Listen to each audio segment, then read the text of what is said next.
What's going on, guys? Just going with Random Gas Day, coming at you with some more Destiny 2 videos, my friends. I'm super excited to be making all this Destiny 2 content for you guys. This video we're going to be covering an interview that the website JSkeleton, if I'm pronouncing that right, did with Luke Smith of Bungie. And now there's so much stuff in this interview. Honestly, we cannot cover every single little piece in this video, or else the video would be quite long.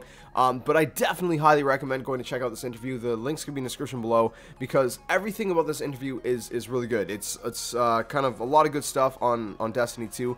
But we're going to kind of take some of the highlights in this video, okay? We're gonna highlight the main stuff. We're going to cover mostly stuff like adventures, lost sectors, and social space for the main points, and then a couple tidbits here and there.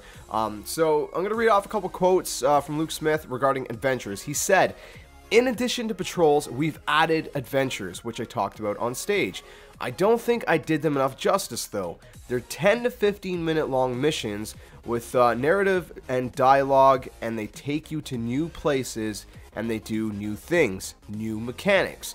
The adventures actually have a lot of those properties." He was talking about raids, like the Vault of Glass, for example. He says, "You get to go into a place much like the," and then he goes ... "Imagine going into the first room of the Vault of Glass for the first time, doing an adventure and building a Vex construct while you're in there and doing whatever adventure that happens to tell you to do. That's how they play out." Then he goes on to say, "I believe adventures are going to be pretty fascinating for people because there are a lot of content in the world for you to do whenever you want. Whether you're on the main storyline or whether you're done with the game and you want to go back and do the side quests," and then he goes, "side missions, sorry, that these NPCs are giving you." So he was also talking about later on that NPCs are one of the ways of breathing more life into the world of Destiny 2. We could kind of see a little bit of that in the gameplay trailers and stuff like that.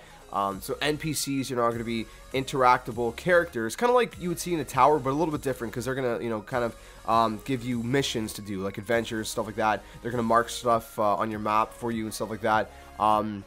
And so the NPCs sound very interesting. It adds a little bit more life, I guess you could say, to the world of Destiny. And it doesn't feel as empty, I guess you could say, as the worlds in Destiny 1. Obviously, Destiny 1 had a lot going on in it, but there's a lot of times, it was just kind of you and enemies, right? So now you actually have NPCs that are kind of like helping you.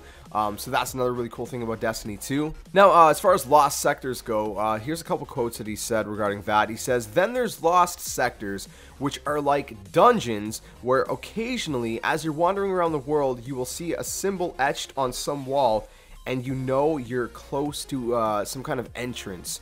Then you get to go, no matter what activity you're on, you can just go into this lost sector, go find a boss, kill it, and get some sweet treasure," or as Cade would say, "there's loot." No. You're going to see this symbol and you're going to be like, "Oh no, I know that there's something cool here to do." Now, it's not going to be like a raid behind that symbol. It's a dungeon, and it's meant to be done pretty quickly. It's meant to be done as you're out in the world. Another big thing we say a lot is we want it to be easy to find the fun. On the map, we control how much we want to expose you to, but the characters that you're going to meet in the world, they basically will mark your map with you for you with things to do, as they decide how much they want to show you. They'll give you adventures to go on and say, "Hey, here's a couple of different adventures that I need you to do," or "Hey, here's some lost sector locations I know about." They pop up on your map. You still have to find them. You still have to use your map to navigate and find where they are. Then, when you go to the general area, you still have to find how to get in there. Patrols, those little beacons, are still all over the place. They are not on your map. You just find them. You just see those. End quote. So, that's what he said regarding lost sectors. And it's just really cool to get a little bit more information on both those things. It's really nice to get a little bit more information on both adventures and lost sectors. No, obviously he doesn't want to give too much away either. He doesn't want to give the story away. He's being careful in how much he says. So he was asked by JSkeleton, he said, "During the presentation, there was one quick shot. I think it was in the European Dead Zone, and there was a human character sitting next to the Guardian. It seemed fundamentally weird to see the Guardian hanging out with another character that is not a human player, who isn't someone who's just crouching up and down repeatedly." And Luke Smith said, "Yeah, no, this guy actually acts normal." No, but carrying on, he does say, Luke Smith says, "The NPCs are one. putting characters in like one of the things that they're using to breathe more life into the world of Destiny 2. That is, putting characters in the world that you can go back to, and it feels like they know the place and they're telling the story of that world for you. They're helping. He says, I think the way the new director works, which is like kind of like the map or whatever, you know, the director, being able to travel between destinations makes everything feel a little more real. You're on Io, you want to go to Nessus, all you have to do is bring up your director and you see Nessus and click on that, you see the map, you go to whatever landing zone you want, then you click on that, and now you're flying there. You don't have to go back to orbit or to another planet. If you're in the European Dead Zone and you want to go from the town where the church is to the Cabal base because you want to go run an adventure, you can go to the landing zone there, just open up your map, click on it, and you'll load right into there. Like, that is so crazy, my friends. That is just insane. He goes on to say, or you can just take your Sparrow all the way there, so you have the ability to do both. He says, I feel like just your ability to travel around the world and explore and stay in it, it's all part of the reason why it's going to feel like a different place. So again, that's kind of a little bit more of like how the world of Destiny 2 is going to have a little bit more life into it, a little bit more on the NPCs. And then he talked a little bit about, you know, like the social aspects, obviously. He says, I don't want to oversell how much civilization there is in the different worlds, but absolutely, the tower gets destroyed and you need a new place to call home for a little while. We also don't want to divide the community up when they're in that home. When you go back to this place to do the things you need to do, whether it's talk to people or decrypt things, so obviously, you know, you could have engrams to decrypt things like that, cryptart confirmed, I guess, unless you have a different way to decrypt things. Maybe there's other things to decrypt besides engrams, I don't know. Or he goes on to say, or just talk to the Postmaster, so Postmaster's back too, for whatever reason, we want that to be in the same space that everybody else is going to be in. We don't want to divide those up. He says, we thought about it, but we don't want to. We don't really like what it does to the community. I know we've actually built different ones in the past with different DLCs. We will probably continue to evolve those the social spaces, but with Destiny 2 at launch, the foundation, we want to keep that as singular as possible. So he was asked about the farm that we seen in the presentation, if that was, you know, the social space. He says there is a farm. It's tricky to answer that question without giving too much of the story away. The question he was asked was what, you know, the social space he was just talking about. Is it the farm? He says, I can't really say, but then he goes to say, but yes, it's the farm at the beginning. So I guess he's sort of telling us that it is a social space, but he's saying he can't say. I don't know, man. That's a really weird answer, but I guess it seems to be the social space, whether he said so or not.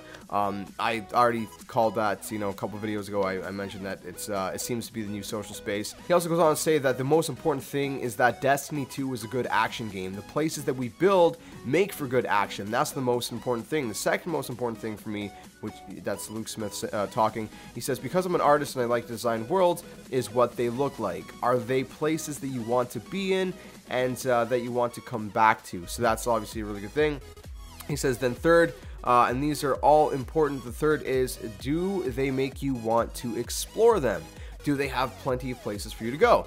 Are they easy to explore, to try to, you know, you always want to, like I said, wonder what's around the corner. All the different places in Destiny 2, Titan is a moon of Saturn, Io is a moon of Jupiter, it's got sulfur tornadoes, it's the last place the Traveler touched before he came to Earth, and you're like, okay, so what happened here? There's a story there that we want to tell, he says. When asked which of the new worlds in Destiny 2 was his favorite, he says he likes Nessus the best. He's like, you're not going to get to it until a little later in the campaign, but he says it's probably my favorite. European Dead Zone is really good. It has a lot, it has more to do. It's the biggest by far. It's got lots of sectors, lots of dungeons, lots of hidden little nooks and things to find.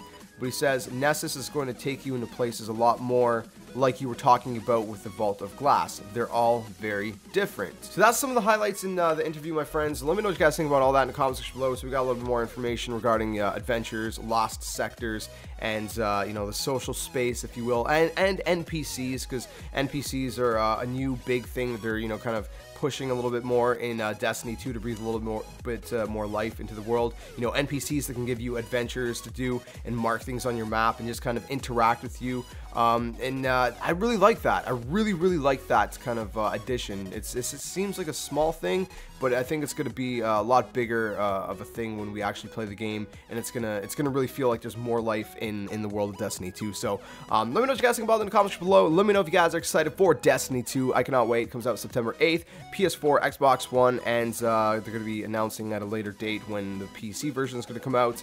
They really want to make sure that the PC version is polished and ready to go. So if you guys enjoyed the video, smash the like button, subscribe to the comment, share all awesome stuff. I'll catch you guys in the next one. Like always, until then, game on.